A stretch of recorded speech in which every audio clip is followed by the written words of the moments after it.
El día de hoy vamos a trabajar una de las aplicaciones más conocidas de la unidad número 5 de álgebra lineal, que son espacios con producto interior. Esta aplicación se llama procedimiento de ortogonalización de bases o algoritmo Gram-Schmidt, GS. Consiste en que dado un conjunto de vectores, bien sea de la forma Rn, vector clásico en la forma B1, B2, etcétera, B sub n, ese es un vector típico en n coordenadas, o un vector en la forma polinómica P sub n, donde viene dado por a sub 0, a1x, a2x2, etcétera, hasta a sub n x a la n, polinomio de grado n, o también vectores en forma matricial, n por m, que se escribe con letra mayúscula y que dice tiene n filas, ¿cierto? A 11, etcétera, a 1n, hasta a n1, a n, aquí es letra n, ¿no? N filas por m columnas.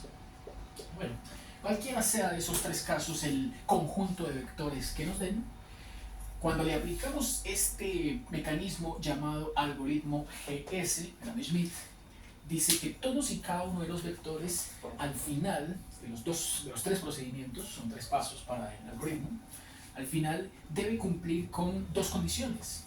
Esos requisitos es que los vectores sean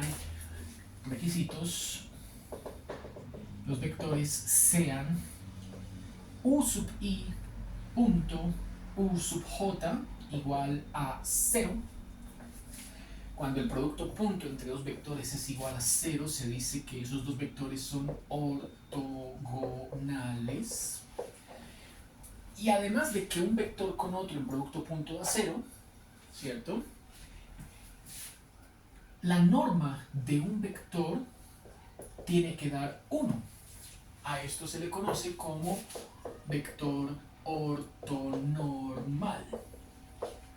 Entonces, con la letra G es que su producto punto da 0, y con la letra N es que su producto punto en raíz, ¿cierto? Porque la norma de un vector u sub i incluye la raíz, da 1.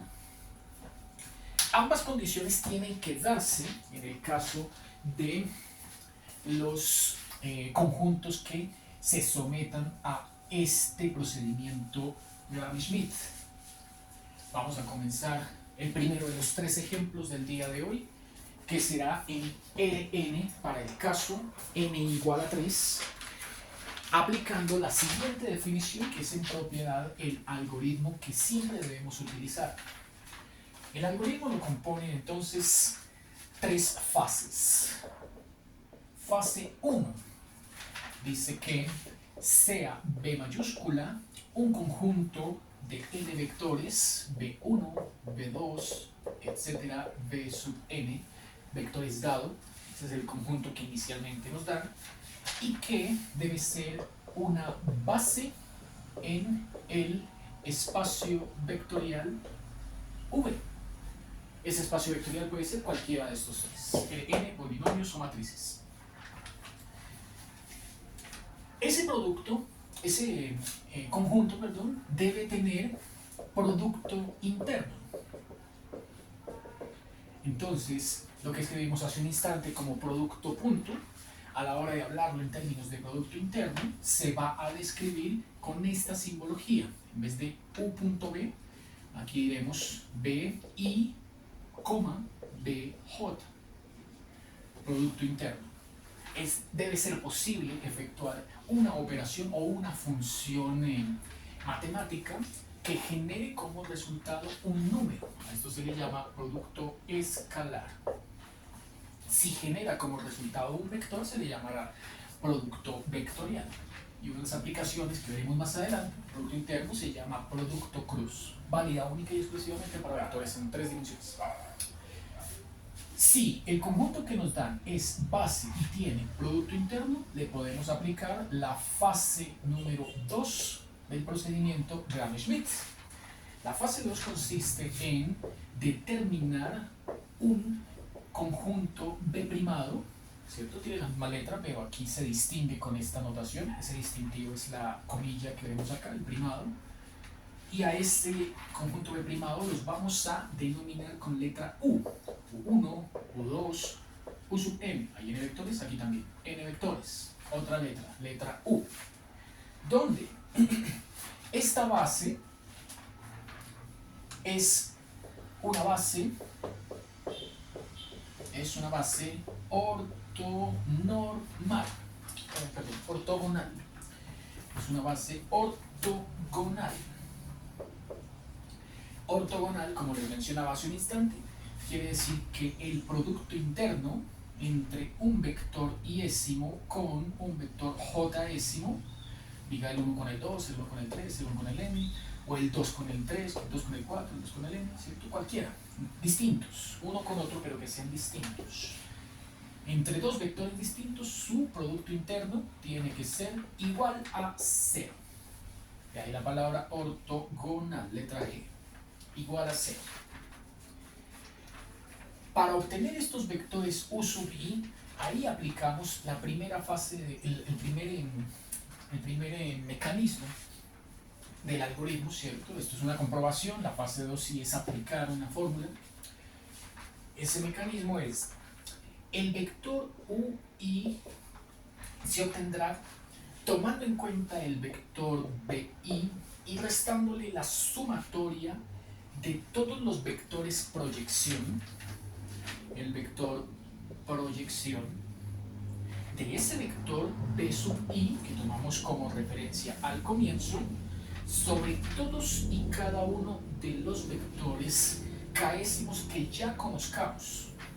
Entonces colocaremos desde k igual a 1 hasta i menos 1. Todos los que ya conozcamos. Donde i es un indicador, un contador que toma valores desde 1 hasta n, el número de vectores.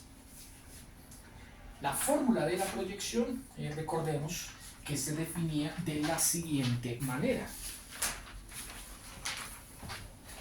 donde la proyección del vector, digamos W sobre el vector U, se define como el producto interno entre W y U sobre el producto interno entre U y sigo mismo y va a lo largo del vector U. Es decir, el vector proyección queda en la misma dirección del vector sobre el cual se está haciendo esa proyección, en este caso el vector U. En la fórmula del vector W, el que uno utiliza para proyectarlo sobre los otros, únicamente va escrito en un lugar, en esa posición que es W, que la escribimos acá. Ahorita vamos a desarrollar entonces con detalle estas fórmulas proyección, ¿cierto? Aquí en el algoritmo, y con el algoritmo lo vamos a emplear 3 veces, una por cada ejemplo, para obtener las 3 bases ortonormales, que sería la última fase del procedimiento Gram-Schmidt. Entonces, fase 3, después de que uno ya tiene esta base B primada, que es ortogonal, la fase 3 es obtener, o consiste en obtener un conjunto B doble primado con vectores W1, W2, etcétera, WN, N vectores, N vectores, N vectores, ¿cierto? En donde esos N vectores, esos vectores conforman una base ortonormal, letra N, ortonormal. Ortogonal es que el producto interno entre uno y otro que sean distintos da 0, y ortonormal es que todos y cada uno de estos vectores se van a obtener a partir de la base B primada, o sea, el conjunto anterior, ¿cierto? El paso 3 depende del 2, como el cociente entre ese vector dado y su correspondiente norma. Para i tomando valores de 1, 2 hasta n, número de vectores, y ese esa norma, donde esa norma U sub I se calcula como la raíz cuadrada del producto interno entre un vector y sigo mismo.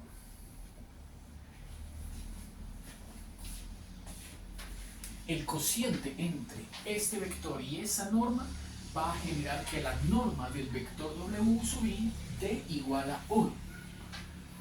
De aquí será cierto que la norma de cada uno de esos vectores es igual a 1. De ahí el nombre, ortonormal. Norma unitaria, ortonormal. ¿Listo? Es un procedimiento extenso, ¿cierto? Es un procedimiento que debe llevar un orden para poder obtener la respuesta a los cálculos que nos están pidiendo, pero que vamos a desarrollarlos aquí con todo el detalle para poder comprobar efectivamente toda la teoría que está escrita en el tablero. Entonces, comencemos con el primero de los 3 ejemplos para la clase del día de hoy. Vémoslo todo y empezamos. Bueno, para aplicar esta teoría entonces, lo primero que vamos a hacer es establecer si el conjunto que nos están dando es una base. Aunque de entrada esto no suele ser necesario, pero bueno, recordemos que una base satisface 2 criterios, o 2 axiomas, o 2 condiciones. La primera condición es que el conjunto sea linealmente independiente, lo cual fácilmente lo podemos asociar con el determinante de la matriz de coeficientes distinto de 0. Recordemos que si esa matriz daba determinante igual a 0, entonces era linealmente dependiente. Esto es tema del corte anterior, de la unidad número 4, ¿cierto? De espacios vectoriales. Por otro lado, la segunda condición que tenía que darse para que un conjunto fuera una base, un espacio cualquiera, n matrices o polinomios, ¿cierto? Es que el conjunto sea generador. Y generador puede resumirse en que todos los coeficientes C sub I de la combinación lineal que uno plantea para establecer la linealidad, la independencia lineal o no linealidad, no independencia lineal, estos coeficientes tienen que ser todos sí o sí estrictamente iguales a 0. Si estos coeficientes se igualan a una expresión en términos de valores genéricos y al final al darle a esos valores genéricos cantidades iguales a 0 producen coeficientes distintos de 0, entonces ahí claramente no es generador de todo el espacio, sino que generaría un subespacio del espacio original donde está el conjunto, el que estamos haciendo de la prueba de una base. Veamos el primer ejemplo y lo desarrollamos completamente. Segundo ejemplo, ya voy a saltar del paso de las bases, vamos a asumir que es una base, el tercero también, y aplicaremos el algoritmo Gram-Schmidt, eso sí, en cada uno de los 3 que voy a desarrollar a continuación. El primer ejemplo dice, dada la base vectores 1, 1, 0, 1, 2, 0 y 0, 1, 2, dado ese conjunto, dado el conjunto, con obviamente vectores pertenecientes a R3, ¿cierto? Se acostumbraba esto a llamar B1, B2, B3, o sea que los B sub I, I1, 2, 3, pertenecen al espacio tridimensional, ¿no? Entonces, dado ese conjunto, apliqué el algoritmo Gram-Schmidt para obtener una base ortonormal. Se asume que esa palabra base o esa expresión base ortonormal, ¿cierto?, es simultáneamente ortogonal y ortonormal. Luego, no es necesario especificar obtenga una base ortogonal y ortonormal. No, basta con decir ortonormal para que esa palabra contenga los dos conceptos. Que los productos internos entre cada par de vectores de cero, ortogonal, y que el producto interno en raíz para cada uno de los vectores de igual a 1, ortonormal. Las dos cosas, o sea, fase 2 y fase 3 de la teoría que hace un instante tenía escrita. Bueno, aquí entonces, como hay que hacerlo completo para este primer ejemplo, veamos qué tenemos que demostrar. Solución. Lo primero, dice el algoritmo Gram-Schmidt, la teoría, fase 1, es demostrar que B es una base. Así que lo planteamos en forma de pregunta. ¿B es una base? Listo. Entonces, al final todo se va a resumir a una respuesta de sí o no. Pero para poder decidir si es una base o no lo es, pues hay que hacer dos procedimientos que son los que están aquí señalados en la parte superior. Entonces, recordemos cómo era que planteábamos esto en el corte anterior, unidad 4. Lo primero que teníamos que hacer era plantear la combinación lineal, CL, combinación lineal para estos tres vectores, C1B1, C2B2, C3B3, e igualarla con un vector genérico que llamábamos U, donde ese U es un vector genérico en tres dimensiones, así que le asignamos, por ejemplo, las coordenadas U1, U2 y U3. Listo. Son cantidades indeterminadas que pues no las están dando, pero sí las necesitamos para construir nuestro sistema 3×3, ¿no? De hecho es una matriz ampliada, ¿no?, la que tenemos que trabajar, pero pues ya no sabemos el truco para evitar todos los pasos y de una vez ir a esa matriz que necesitamos. Entonces, el truco consiste en que la matriz de coeficientes que llamábamos A mayúscula se compone por cada uno de estos vectores escritos en forma de columna. El vector 1 tiene componentes 1, 1, 0, así que lo escribimos como primera columna, entrada 11, entrada 21 y entrada 31, 1, 1, 0. El vector 2 va escrito en la segunda columna, así que aquí va 1, 2, 0, y el vector 3 va en la tercera, que es 0, 1, 2. Esta matriz va a multiplicarse con los coeficientes que son nuestras incógnitas C1, C2 y C3. A esto es a lo que llamábamos vector incógnitas X mayúscula. Y se igualaba con un vector genérico que era el de las entradas U1, U2 y U3. Los problemas de combinación lineal normalmente lo que daban era el vector U, conocido, daban el vector U y pedían encontrar C1, C2 y C3 de tal manera que existiese una única combinación lineal tal que al plantear esta ecuación generara ese vector dado U. Después de esos ejercicios de combinación lineal ya venían estos ejercicios que sigue siendo la misma idea, combinación lineal, ¿cierto? Esta expresión, esta fórmula, pero con un vector genérico que es con el que construimos esta representación matricial. A este le llamábamos vector B. Clásica ecuación AX igual a B, ecuación matricial. Y con esta matriz es con que se trabajaba este primer axioma para decidir si es o no una base. Entonces, el determinante de la matriz A, planteémoslo completo, el determinante de la matriz A, o sea, el determinante de la matriz con entradas 1, 1, 0, 1, 2, 1, 0, 0, 2, debe ser estrictamente no nulo. Porque si llega a ser igual a 0, entonces no es una base y pues este conjunto no es susceptible de aplicarle el algoritmo Gram-Schmidt. Si es distinto de 0, bueno, automáticamente es generador.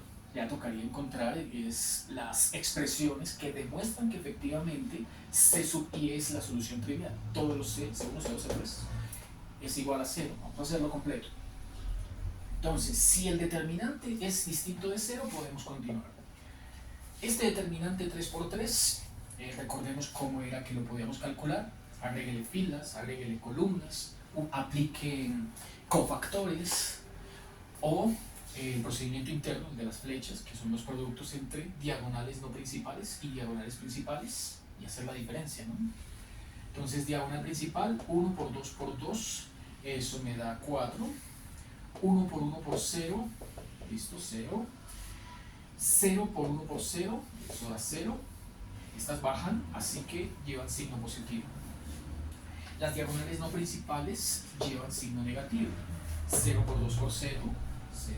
0 por 1 por 1, 0. Y 2 por 1 por 1, eso da 2.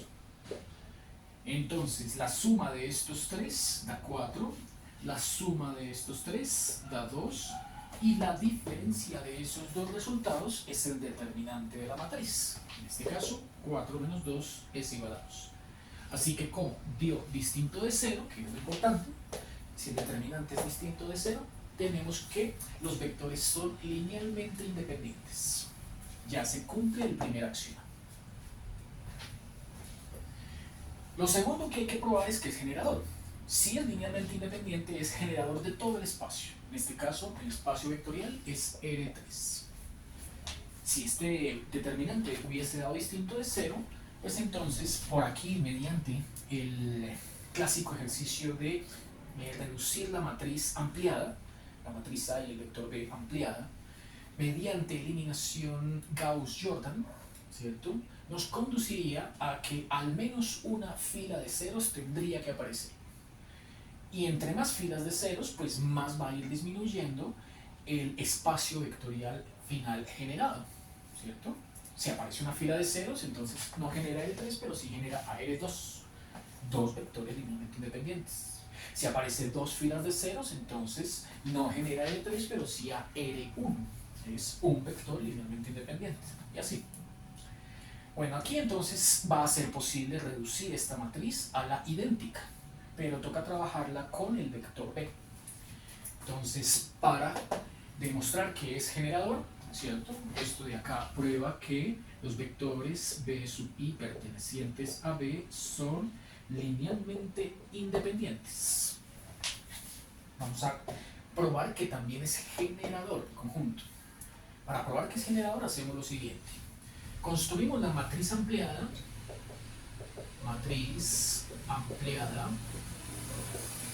construimos la matriz ampliada, y la matriz ampliada, que es de la forma 1, 1, 0, 1, 2, 0, 0, 1, 2, lleva una columna adicional, que es la que contiene a los elementos del vector U, o de la matriz B.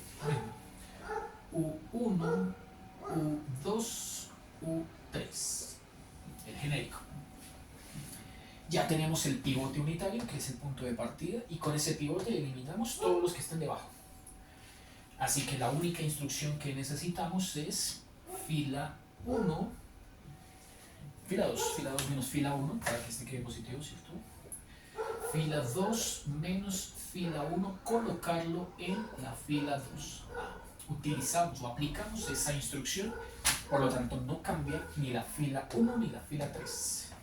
La fila 1 permanece 1, 1, 0, U sub 1, y la fila 3 permanece 0, 0, 2, U sub 3.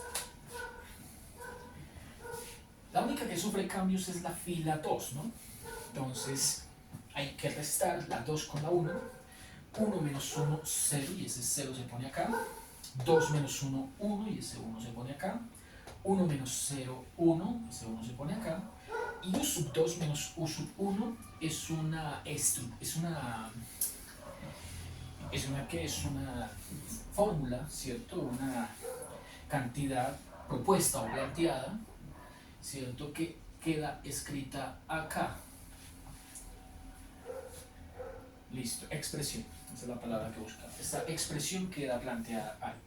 Y hay que llevar este registro, ¿no? Es importante que paso a paso este registro no se pierda, porque es el que al final va a poder permitirnos demostrar que a la hora de reemplazar todos los valores U sub i por ceros, se genera que C sub i es igual a 0. Eso demostraría que es un generador. Lista la primera columna, ahora vamos con la segunda. Ya está el pivote unitario en la posición 22, que es este 1.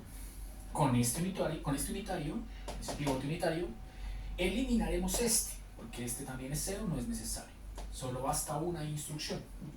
Entonces la instrucción es fila 1, réstelo con la fila 2 y ubíquelo en la fila 1 para que allí, en esta posición 21, se genere un 0. Esta instrucción sugiere que no habrá cambios ni en la fila 1, en la fila 2, ni en la fila 3. No hay cambios en la fila 2. Queda 0, 1, 1, U sub 2 menos U sub 1. Y la fila 3 tampoco hay cambios. 0, 0, 2, U sub 3. La única que sufre cambios es la fila 1. Entonces dice 1 menos 2, fila 1 menos fila 2. 1 menos 0 da 1. 1 menos 1 da 0. Se pone acá.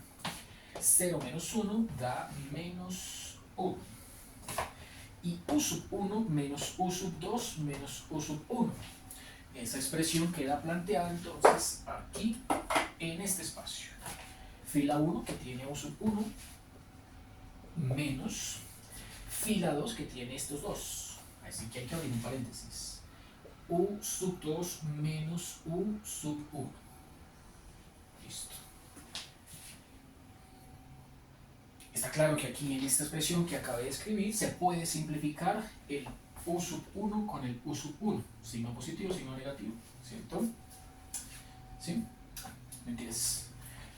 Mentira, no se puede porque esto es menos por menos, daría más. No, disculpen, no se puede simplificar. U sub 1 y U sub 1 darías 2 veces U sub 1, ¿no? No simplificado, sino duplicado. Listo. Sigamos. Pues escribamos eso, ¿no? Precisamente, escribamos eso simplificado para poder continuar trabajando con la última columna, que es la que me hace falta. La matriz la llevo entonces de la siguiente manera. 1, 0, menos 1, ampliada. U1 menos U2 menos U1, menos por menos da más. O sea, esto va U1 menos U2, menos por menos más U1. El primero y el tercero se suman. Ahí sale el duplo, 2 veces U1. 2U1 menos U2. Las otras no hay cambios. 0, 1, 1. Acá, acá y acá. Y aquí el U1 con el U2 están restándose, ¿no? Y abajo 002, 002, U sub 3. Listo, ahí ya está simplificada. La misma expresión, pero simplificada. Agrupe términos semejantes. Los que se podían. El U2 no tenía con quién agruparse. Bueno, a esa última matriz ampliada toca aplicarle otra vez, como de costumbre, el unitario, el pivote unitario en la fila 3, o sea, en la posición 33, hay que convertir este 2 en un 1. Y para convertirlo en un 1, pues bastará con dividir entre 2, ¿cierto? Entonces, vamos a dividir entre 2, o a multiplicar por un medio, ¿cierto? Es lo mismo. Multiplico por un medio la fila 3 y coloco esa instrucción o ese resultado en la tercera fila. No cambia la 1, no cambia la 2. Si no cambia la 1, la dejo tal cual. 1, 0, menos 1. 2, U sub 1, menos U sub 2. No cambia la fila 2, pongo 0, 1, 1. U sub 2 menos U sub 1. Y la tercera fila, que es la que sufre cambios, 0 medios da 0, 0 medios da 0, 2 medios da 1 y 1 medio de 1, 3. Eso es lo que hay que poner ahí. Ahora sí tengo el pivote unitario en la posición 33. Con ese pivote unitario sí puedo eliminar el 23 y el 13 y el 23, ¿no? Este menos 1 y este 1.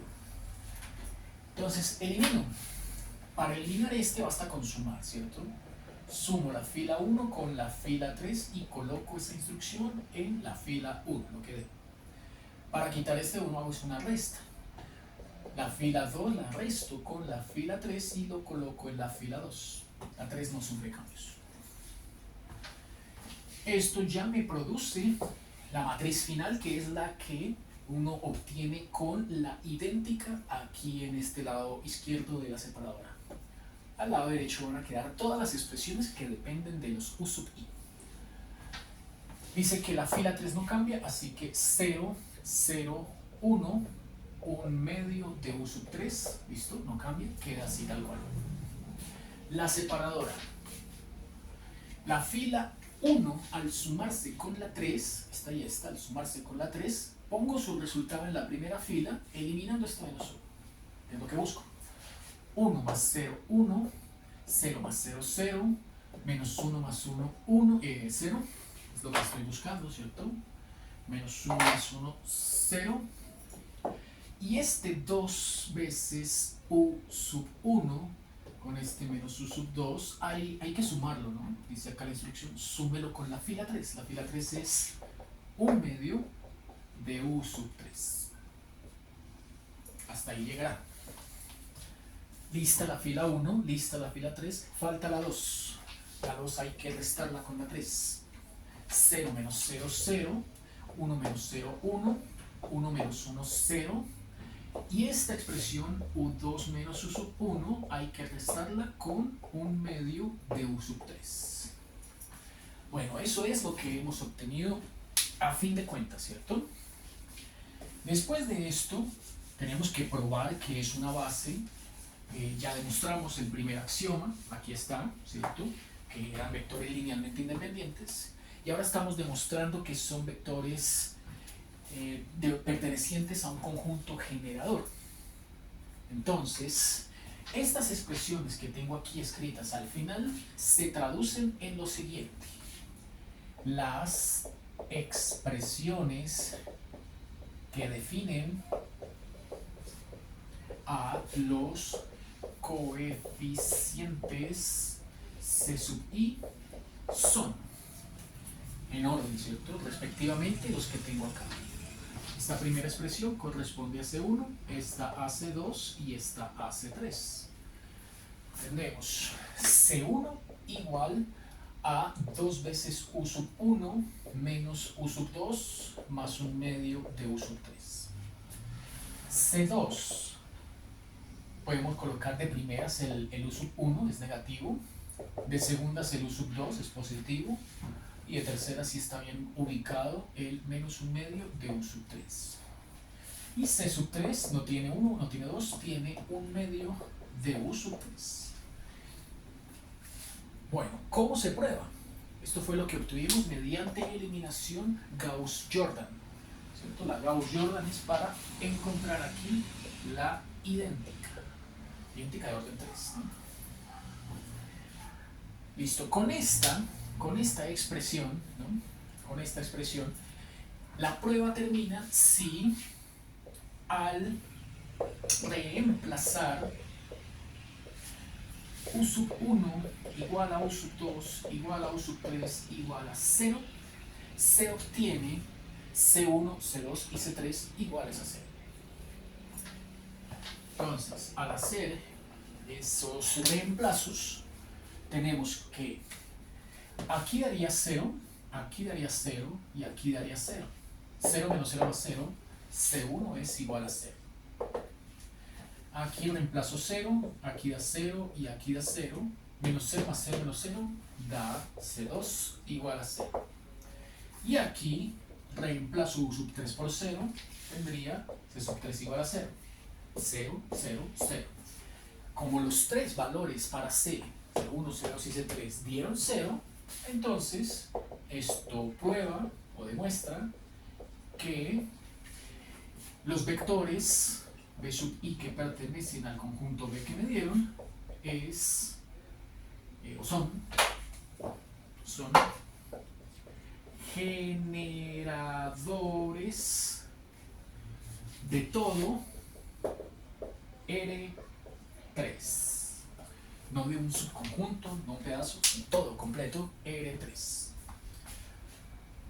Listo. Todo esto es lo que uno solía hacer en segundo corte, ¿cierto? Cuando estamos trabajando unidad número 4, espacios vectoriales, para comprobar que un conjunto dado, en este caso en L3, es una base.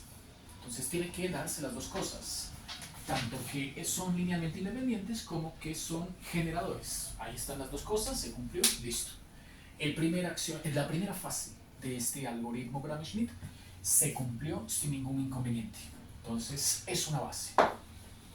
Así que esto lo llevaríamos de la siguiente manera.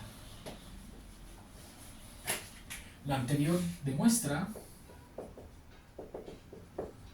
que B sí es una base de R3.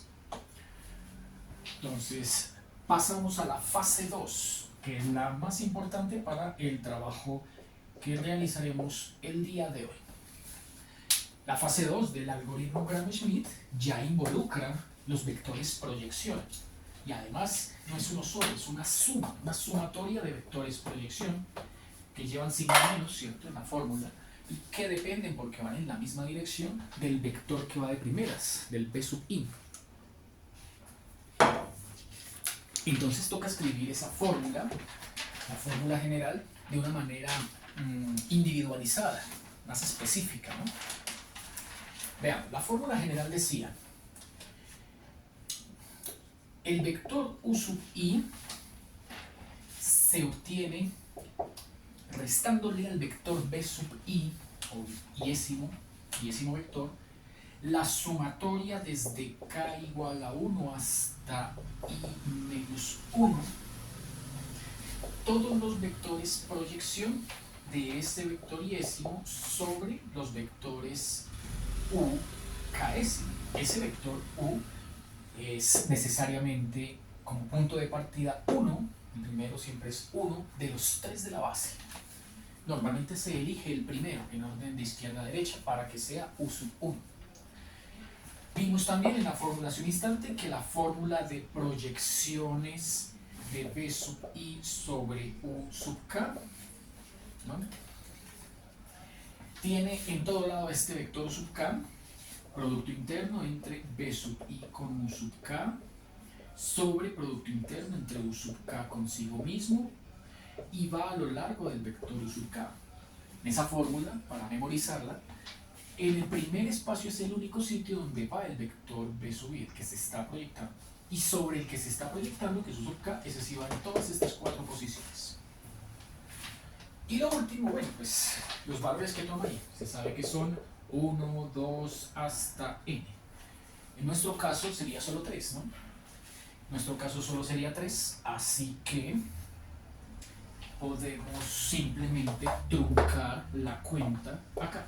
1, 2 y 3. 3 vectores que nos dieron para esa base L3. Esa fórmula hay que individualizarla, ¿no? Entonces, para individualizarla, porque así pues está escrito en una forma bastante general, incluso incomprensible, ¿cierto?, tenemos entonces que elegir, como les decía, de la base original dada, el primer vector como U1. Así que procedamos. La base dada, que ya comprobamos que es una base, efectivamente, B mayúscula con los vectores que teníamos hace un instante, vector 1, 1, 0, vector 1, 2, 0 y vector 0, 1, 2. A esos vectores los habíamos bautizado como B1, B2 y B3. Esos vectores son los B sub i que aparecen aquí en estas fórmulas. Y el i es 1, 2 y 3, según lo marca el contador. Se elige para obtener los vectores u sub i que pertenecen a la base B primada, y esa base primada es ortogonal. En principio, en primera instancia, en principio, se elige, siempre se hace este paso, se elige u sub 1 igual a B sub 1. Entiéndase que u sub 1 también puede ser este o también puede ser este. El estándar o la convención clásica es elegir u sub 1 como el primero que aparezca escrito ahí en la base de izquierda a derecha. Elegimos entonces u sub 1 igual a b sub 1, así que ya tendríamos el primero de los tres vectores de la base ortogonal de la B primada. Hay que hallar el u sub 2 y el u sub 3. Ahí es donde entra a plantearse esta ecuación de una manera mucho más específica. Entonces vamos a plantearla como debe ser, ¿cierto? Vector por vector, y a calcular todas las proyecciones. Puede ser a lo largo del mismo cálculo para que nos vaya dando de una vez el resultado completo. Bueno, veamos. Comencemos entonces con la fórmula que acabamos de escribir, pero para i igual a 2, ¿no? Entonces, para i igual a 2, la fórmula queda u sub 2, todo lado donde esté la letra i lo cambio por 2, u sub 2 igual a b sub 2 menos la sumatoria desde k igual a 1 hasta i que vale 2 menos 1, 2 menos 1 es 1, ¿cierto? Proyección, vector proyección, u sub k, b sub i vale 2, i vale 2, donde el vector proyección viene dado por esta fórmula. Entonces, continuemos aquí con esta misma igualdad. Sigue el vector 2 menos, cuando se plantee una suma que comienza en 1 y termina en ese mismo 1, entonces técnicamente esa suma está compuesta por un único término. Es decir, el término único es proyección de el vector 2 sobre u sub k. Y ese vector k es el vector que acabamos de obtener, u sub 1. Ahí está, ¿no? K igual a 1 es el único que va. Es la única proyección, es el único término de la suma. Proyección del vector 2 sobre u sub 1. Vector 2 sobre u sub 1. Este vector proyección dice aquí este lado derecho de la fórmula que viene dado por este producto interno sobre este otro y a lo largo del vector u sub k. Recuerden, k vale 1.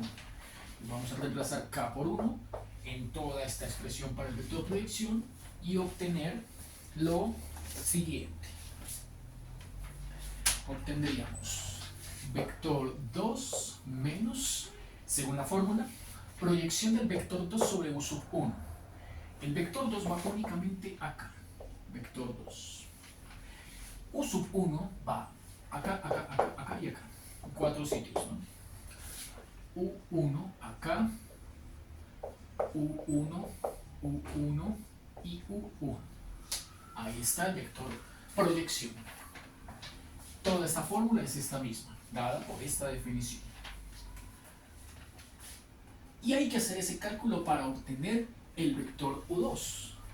Entonces, recordemos cómo era que se planteaba el vector producto interno, la función, perdón, función producto interno para un par de vectores y obtener un escalar. Entonces, El producto interno entre B2 y U1, haga de cuenta que esto es un cálculo aparte, allá le puse una pausa, aparte hago B2 sobre U1, se obtiene como el producto interno o punto entre el vector B2 y el vector B2 tiene componentes 1, 2, 0. 1, 2, 0, este es el vector B2, punto. El vector U1, que según lo vimos acá, era el mismo vector B1. B1 es 1, 1, 0. Y se va acá, 1, 1, 0. Ese es el vector U1, son el mismo. B1 y U1 son el mismo. El producto punto entre dos vectores, recordemos, se obtenía como la sumatoria de los productos de cada componente. Entonces, este 1 con este 1, 1 por 1, será el primer producto. Este 2 con este 1 se pone acá y se suma con el anterior. Este 0 y este 0 se pone acá y se suma con el anterior. Y todo eso da un número. Por eso se llama producto escalar o producto punto. Esto da 1, esto da 2 y esto da 0. 2 más 1 más 0, 3. Ese número 3 es el que ahorita vamos a reemplazar aquí en el numerador. 3. Aparte hay que hacer el de abajo, el denominador, que es U1, U1. Esto es la misma norma cuadrada. Si tuviera la raíz sería la norma, pero no la tiene, es norma cuadrada. La norma cuadrada haciendo la misma, el mismo planteamiento, ¿cierto? Pero ahora es un vector con el mismo, que es el U1. 1, 1, 0, punto, el mismo, ¿cierto?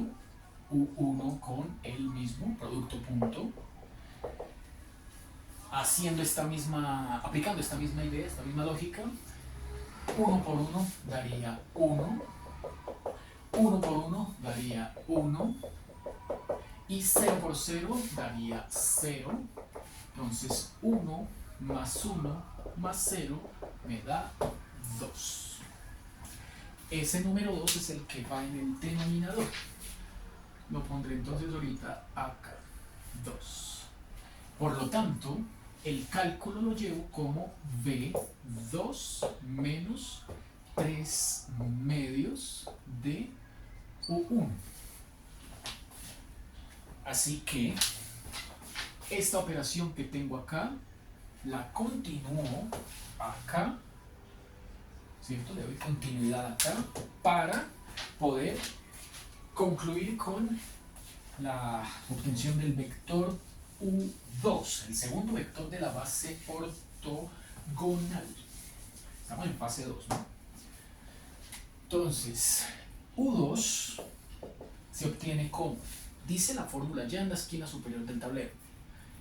Vector 2 fue 1, 2, 0. Planteamos 1, 2, 0. Menos 3 medios. El vector 1 fue el mismo B1. 1, 1, 0. Este de acá, 1, 1, 0. 1, 1, 0. Esto es una combinación lineal entre dos vectores, donde este 3 medios es un escalar que va a afectar a cada una de las componentes del vector del frente. Con todo y signo, ¿no? Queda entonces 1, 2, 0. Si quiere, dejémonos afuera para evitar confusión. Multiplique 3 medios por 1, da 3 medios. Multiplique 3 medios por 1, da 3 medios. Y 3 medios por 0 queda 0. Y ahora sí opere componente a componente el vector final. U2 daría 1 menos 3 medios, primera componente, ¿cierto? Primera componente con primera componente. 2 menos 3 medios, segunda componente con segunda componente. 0 menos 0, tercera con tercera. La operación 1 menos 3 medios, ¿cierto? Es a un entero positivo, le estoy quitando 1.5 unidades. Entonces, a mano, con calculadora, como mejor se les facilite, hacen la operación 1 menos 3 medios y eso dará menos 1 medio. 2 menos 3 medios a 2 unidades le estoy quitando 1.5 unidades, eso da 1 medio pero positivo. Y 0 menos 0 da 0. Listo, listo, listo. Ya obtuve el segundo vector de la base ortogonal. U2. Ahora hay que hacer lo mismo que hice aquí, ¿cierto? Con todos estos desarrollos, pero para el vector U3, ¿cierto? Por lo tanto, procedo a I igual a 3, ¿cierto? Tomar en cuenta este vector 3, lo voy a escribir por acá para que no se me olvide. Vector 3 igual a 0, 1, 2, listo. Y ahí sí puedo quitar lo que está abajo. Ahí sí puedo quitar lo que está abajo, que me dé un poquito de espacio. Y proceder con el U3, que es el que sigue, ¿cierto? Entonces, repito otra vez todo el procedimiento. Dice la fórmula general. Bueno, entonces, ¿cierto? Considere entonces con la fórmula general, aquí está, U3, planteamiento, dice que es igual a B3 menos la sumatoria desde K igual a 1 hasta, ahí sería el I es 3, entonces va 3 menos 1, o sea 2, K igual a 1 hasta 2, ahí ya no es un único término. En el vector anterior era un único término porque la suma comenzaba y terminaba en 1, único término. Pero aquí va desde 1 hasta 2, son 2 términos.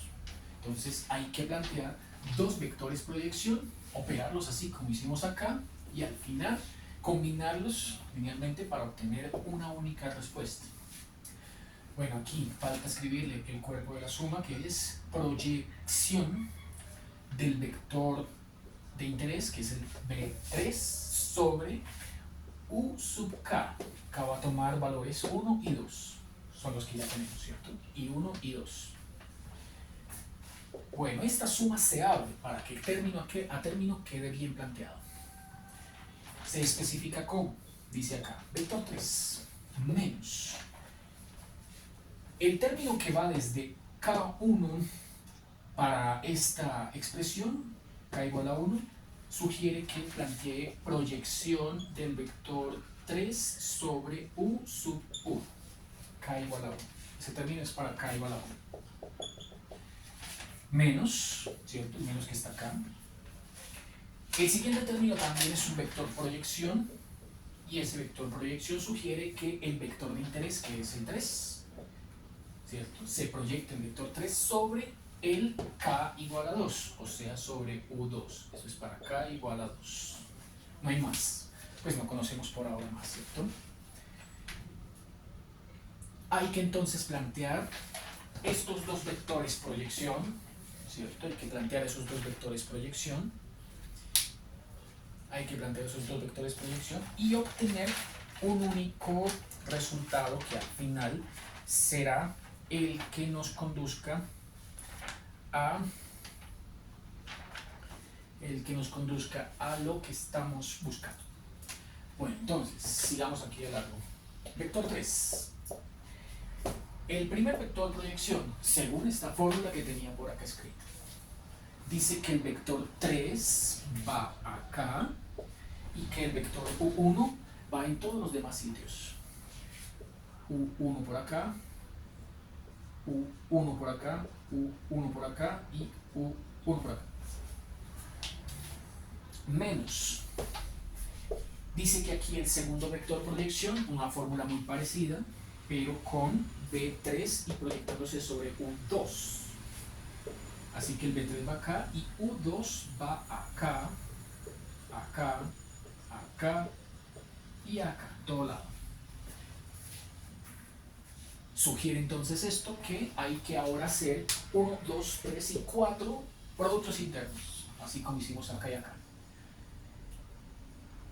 ¿Qué tenemos? Tenemos este, U1, vector en producto interno de U1 con el mismo. Este ya lo tenemos. Este producto interno nos dio 2. Así que de los 4 cálculos que toca hacer por ahora, ya conoceríamos el primero. Pero no conocemos más. Este es 2 con 2, no lo tenemos. 3 con 2 y 3 con 1. Entonces no tenemos de otra más sino plantear los 3 productos internos para mirar a ver qué nos da. Bueno, procedamos. Entonces, aparte, hacemos el producto interno B3U1, B3U1, ¿cierto?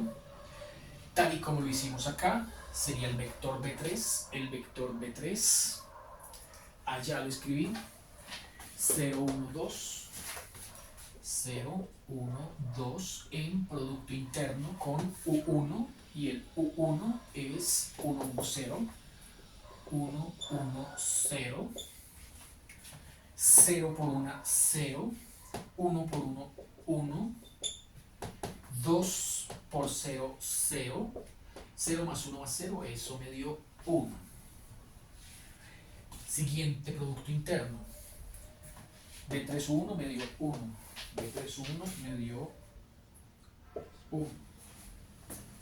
Siguiente producto interno, B3 con U2, B3 con U2 es, vector 3 es 0, 1, 2, punto, U2 es 1, 2, es este, ¿no? Es este, este era B2, este es U2, menos un medio, 0, el que acabamos de obtener, menos un medio,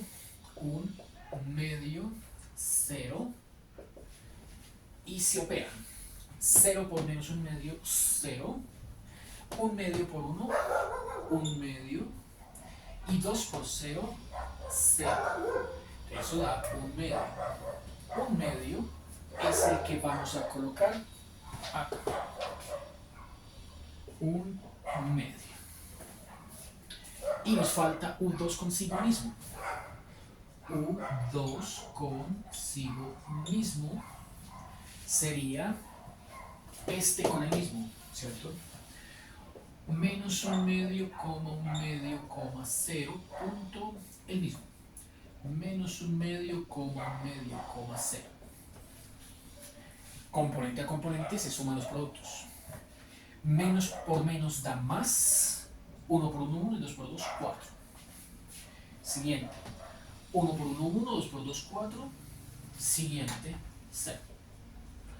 Si sumo un cuarto con un cuarto, al sumar 2 cuartos me da una mitad. Ese medio va acá. Un medio.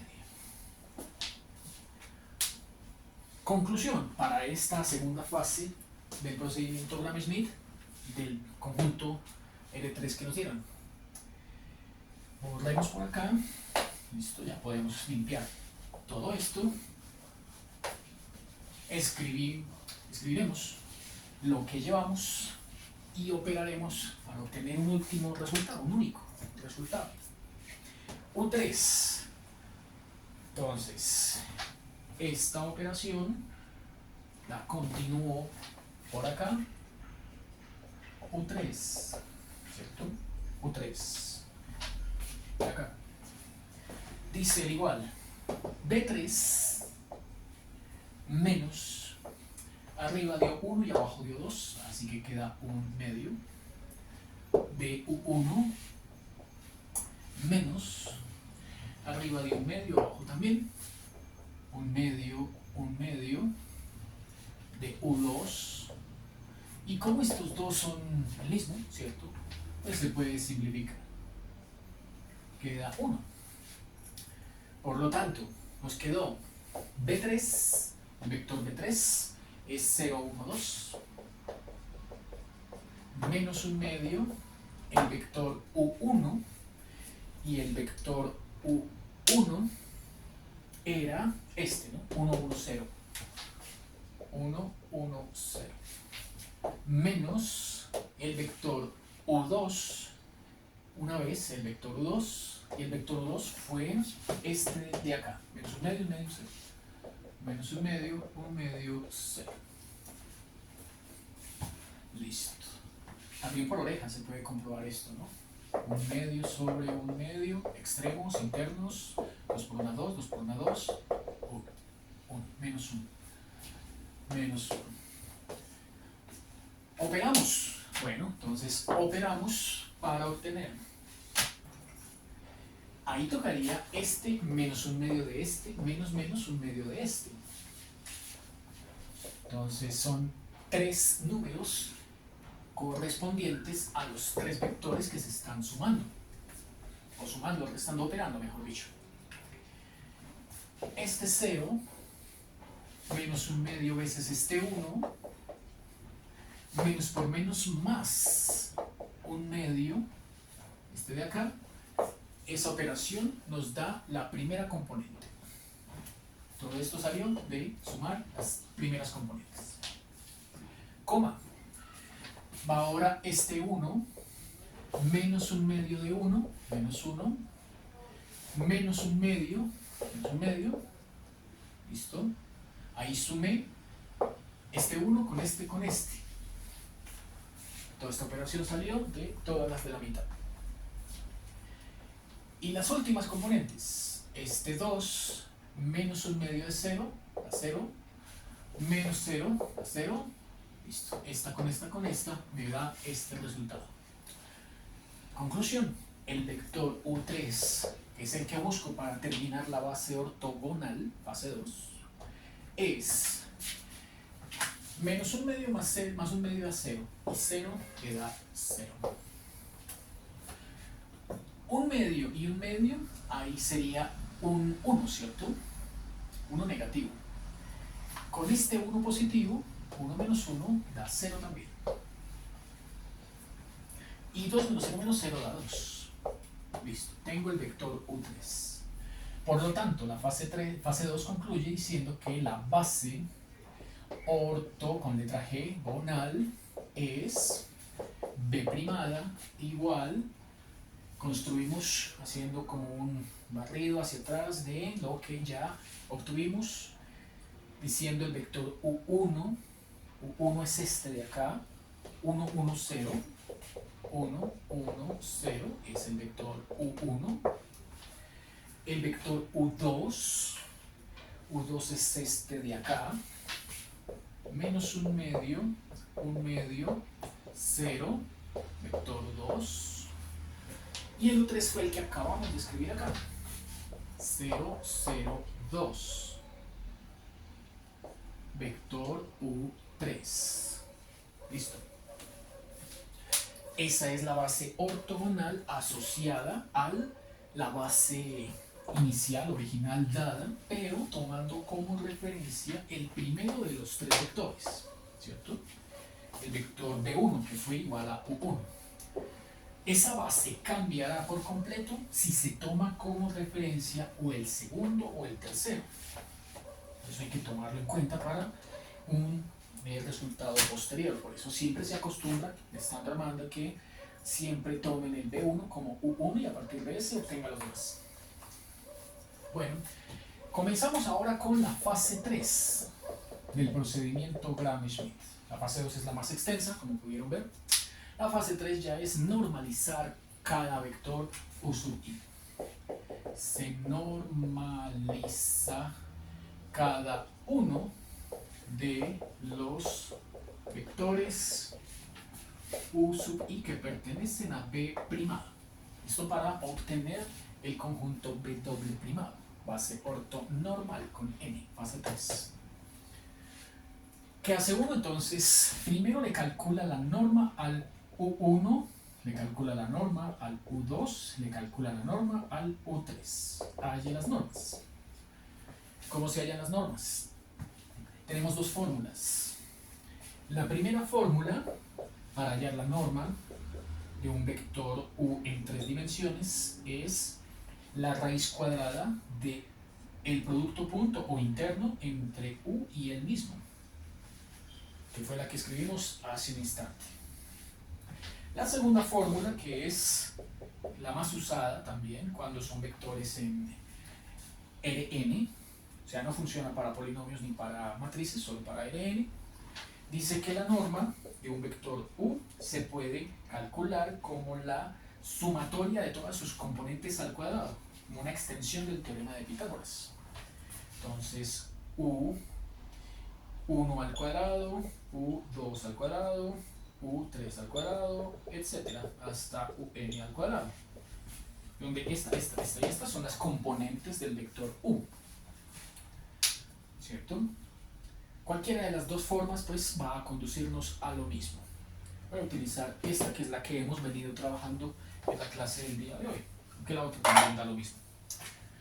Entonces sería primera de acá raíz cuadrada del producto punto entre 1, 1, 0 y el mismo. 1, 1, 0 y el mismo.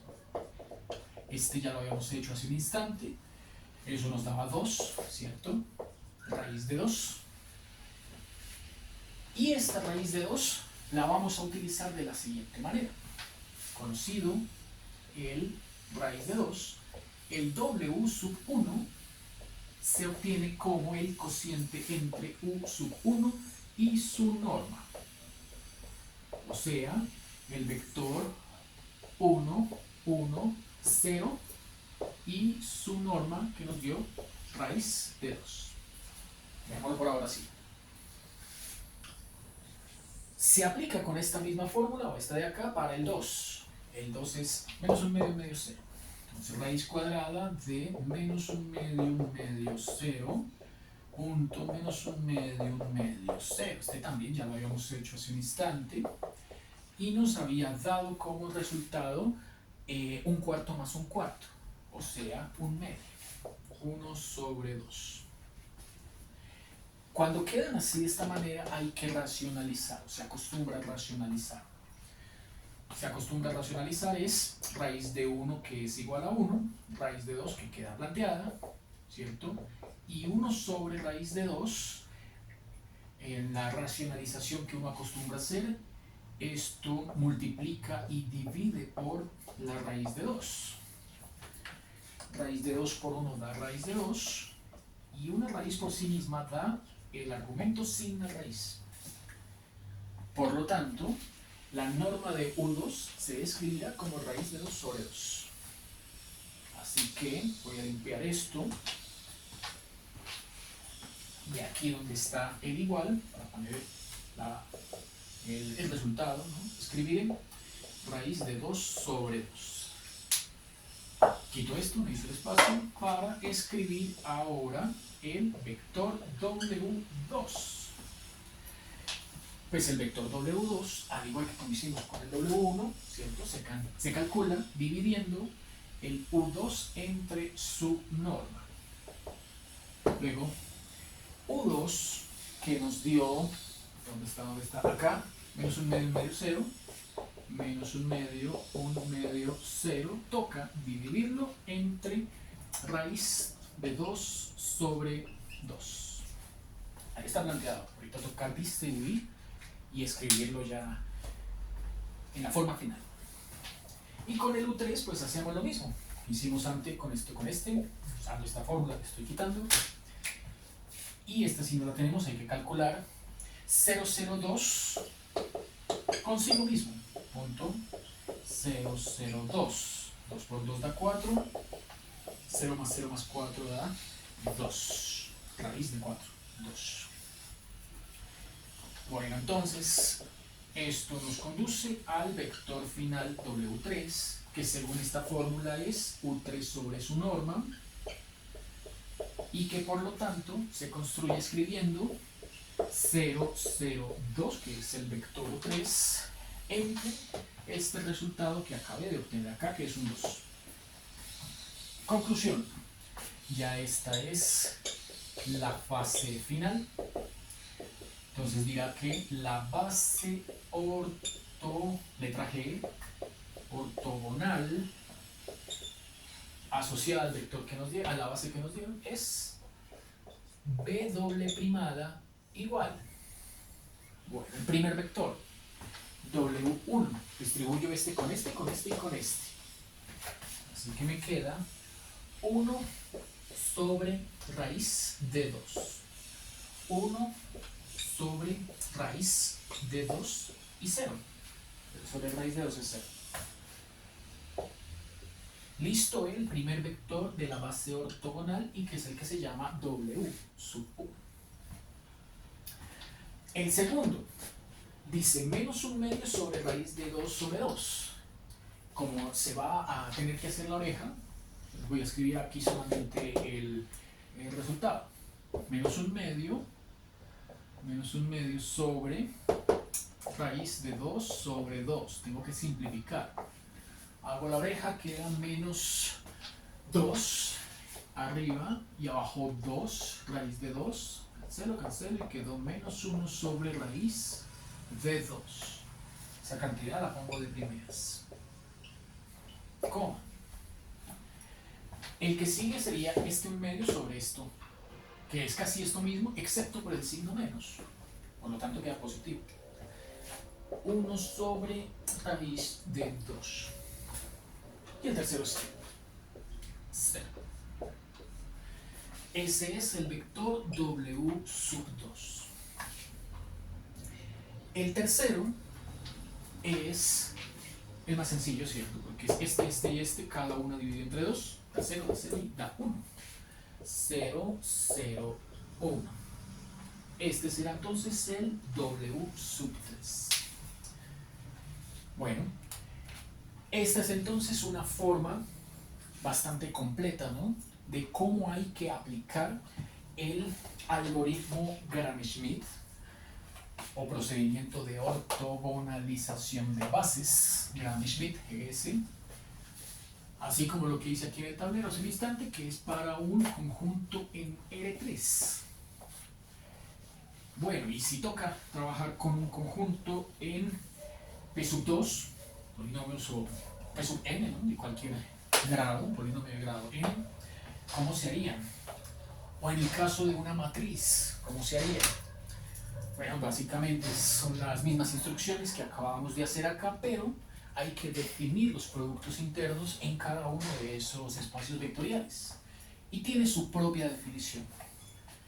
Definición de producto interno en espacio vectorial P sub n. Genérico, P sub n. Entonces, sean dos vectores, P minúscula de X, llámalo A sub 0, A1X, A2X2, etc., hasta A sub nxn, y defina otro vector que se llama usualmente Q sub X como B sub 0, B1X, B2X2, etc., hasta B sub nxn, ¿cierto? La función producto interno se define de la siguiente manera. Entonces, producto interno P, Q, ¿cierto?, con estos paréntesis puntiagudos. Ahí ya no aplica la notación de producto punto. O sea, no se escribe este polinomio punto, no, eso solo se reserva para vectores en Rn. Aquí sí ya toca usar estrictamente esta notación, y esta notación sugiere que la construcción que uno hace acá es de la forma sumatoria desde i igual a 0 hasta n de todos los productos A sub i, B sub i. Esa es la definición de producto interno en el espacio de los polinomios. Expandiendo la suma, ¿qué significaría esto? Bueno, significa que para cada producto de la forma A por B, ¿cierto? O sea, este por este, este por este, este por este, este por este, cada producto de esa forma, hay que hacer la suma de los n más 1 productos, ¿cierto? Hay que hacer la suma de todos los productos que salen, que son n más 1. Es decir, cuando i vale 0, el primer término de la suma, desarrollándola, es a sub 0, b 0. El segundo término de la suma, desarrollándola, es a sub 1, b sub 1. el siguiente sería A sub 2, B sub 2, el siguiente A3B3, el siguiente A4B4 y así sucesivamente, hasta llegar al último, que es A sub n, B sub n. Como ven, es un producto que relaciona término a término las potencias de X. Este primer producto, que es el que correspondería a la potencia 0 de la X, o término independiente, se saca de multiplicar este con este. Este A1B1 es el producto de las potencias de primer orden, ¿no? Las lineales en el polinomio P y en el Q. Estas serían las cuadráticas. Estas serían, bueno, los que siguen acá las cúbicas, orden 4, así, y hasta la enésima potencia, última con última. Por ejemplo, si tengo polinomio P de X igual a 1 menos 2x más 3x cuadrado, y el polinomio Q lo tengo como 4 menos x al cuadrado, así nomás, ¿cierto? Nótese que este polinomio está organizado de menor a mayor, como dice la norma, pero no le faltan términos. Mientras que a este Q, que también está organizado, sí le faltaría un término. ¿Cómo calcularíamos el producto interno entre P y Q? Bueno, dice que comience aplicando esta fórmula, pero solo hasta acá, ¿cierto? Este y este. Polinomio de grado 2, solo hasta acá, hasta el B sub 2, salen 3 términos. Entonces, A sub 0, B 0 serían el producto entre los dos términos independientes. El 1 para el P y el 4 para el Q. Más A1, B1, el producto entre las lineales de cada uno. Aquí es un menos 2, se lleva el signo, ¿cierto? Y aquí es un 0, porque no lo hay, no lo tiene, es un 0. No tiene lineal, es un 0. Siguiente, las cuadráticas. Este tiene un 3 y este tiene un menos 1. Menos 1, se lleva el signo. Conclusión, 4 por 1, 4, menos 2 por 0 a 0, 3 por menos 1, menos 3, y 4 menos 0 menos 3 da 1. El producto escalar entre esos dos que me inventé ahí dio como resultado 1. Así tocaría entonces aplicar siempre el producto interno para el caso de una base de polinomios de cualquier grado. Bueno, y si son matrices, por ejemplo, que es la que nos hace falta por trabajar, ahí cómo estaría definido el producto interno en el caso del espacio de las matrices. Bueno, entonces, para concluir, definición de producto interno en el caso del espacio vectorial de las matrices de orden n por m. Como ven, no necesariamente tiene que ser cuadrada. Veamos ahí qué obtendríamos. Sean dos matrices, llame a una matriz A con elementos 11, 12, etcétera, 1m, ¿cierto? 1m, a 12 no, sino 21, fila 2, columna 1, 21, a 22, etcétera, 2m, etcétera, etcétera, etcétera, etcétera. Tendríamos por acá a n1, a n2, etcétera, a nm, que es el mismo orden del espacio. Como pueden ver, ahí tiene m columnas, 1, 2, m columnas, y tiene 1, 2, etcétera, hasta n filas. N filas. N por n. Bueno, si así definimos un vector A, muy parecido tocará definir un vector B, con letra B minúscula. Entonces la matriz B mayúscula se definirá como B11, B12, etcétera, B1n, B21, B22, etcétera, B2n, etcétera, por acá, por acá, por acá, por acá, B, N, BN1, BN2, etc. BNM. Y como ya supongo yo estarán imaginando, la definición del producto interno va a ser una sumatoria de todas las entradas que se encuentren localizadas en una misma posición. Entonces sería producto interno entre las matrices A y B es la sumatoria desde, es doble sumatoria, ¿no? Es la sumatoria, tengo yo por aquí la definición para el caso de las matrices, doble sumatoria, una suma que va para las filas y una suma que va para las columnas. La primera, la suma de las filas. Filas. Dice filas que comenzaría en 1 y terminaría en n. La segunda sumatoria es para las, con J, ¿no es cierto? Otro contador. Columnas. Columnas. Dice que comienza en 1 y que termina en n. Doble sumatoria.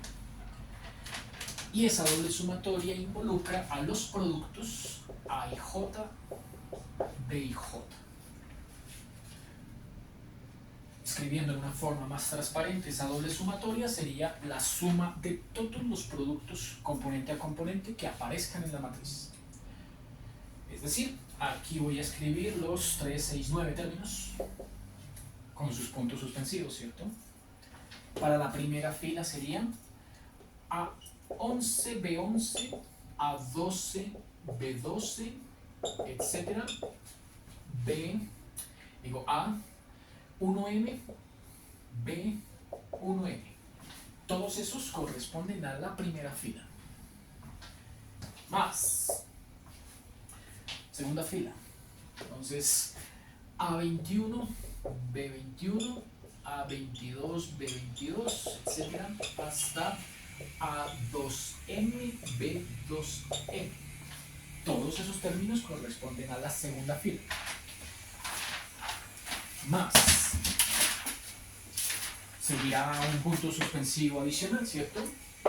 Porque son todos estos que vemos por acá. Tercera, cuarta, etc. Fila. Y hasta la última fila. Más. Va la última fila. AN1, BN1, AN2, BN2, etc. ANM, BNM. Hay bastantes términos, por lo que es una matriz genérica de orden n filas por n columnas. Entonces sale n por n términos, obviamente. En la práctica, bueno, en la práctica pues hagámoslo con un par de matrices 2×3 puede ser, para que no salgan muchos. En la práctica tendríamos algo como esto. Último ejemplo del día de hoy. Sea A una matriz dada por los elementos o entradas 1, menos 1, 2, 0, 3, 4. Y sea B una matriz que contenga los elementos 0, menos 2, 1, menos 1, 1, 3. ¿Listo? El producto interno entre estas dos, A con B, viene dado de la siguiente manera. Es claro que es necesario que las dos matrices sean del mismo orden, si no, no se puede. Entonces, primera fila. Multiplico esta entrada 1 por esta entrada 11 por entrada 11. 1 por 0. Entrada 12 por 12, o sea, menos 1, 12 con 12, menos 1, menos 2. Entrada 13 con 13, 2 por 1. Siguiente fila, la 2. Entrada 21 con entrada 21, 0 con menos 1. Las entradas 22, 3 con 1. Las entradas 23, 4 con 3. Y se procede a operar. 1 por 0, 0, menos por menos más 2, más 2 por 1, 2, 0, 3 y 12. Listo. 2 y 2 son 4 y 3 son 7. Si sumo 7 a 12 me da 19. El producto interno entre esas dos matrices que inventé ahí dio 19. Bueno, con lo que hemos visto el día de hoy, entonces siguiendo estas reglas podemos operar cualquier algoritmo, aplicar cualquier algoritmo Gram-Schmidt a cualquier conjunto siempre y cuando se pruebe el primer axioma, ¿no? O la fase 1, que es el conjunto es una base. Demostrar que primero el conjunto es una base. Ya saben, que sea linealmente independiente y que sea generador de todo el espacio. Si no es una base, no se puede aplicar ni la fase 2 ni la 3. Cuando se demuestra que es una base, ahí sí pasamos a la fase 2, y la fase 2 es la que tiene todos los vectores proyección. Y en los vectores proyección es que aparecen estos productos internos. Llámese vector NRN, como el ejemplo completo que hice hace un instante. Llámese matrices, está en el tablero. Llámese polinomios, ¿cierto? Cada vector tiene su propia estructura para obtener un producto interno entre dos vectores del mismo espacio. Y la fase 3, que ya es normalizar la base. La fase 2 la ortogonaliza y la fase 3 la ortonormaliza, ¿cierto? Que no es más sino dividir cada vector obtenido en la fase 2 entre su norma, ¿cierto? Esto es todo entonces por el día de hoy para Gram-Schmidt.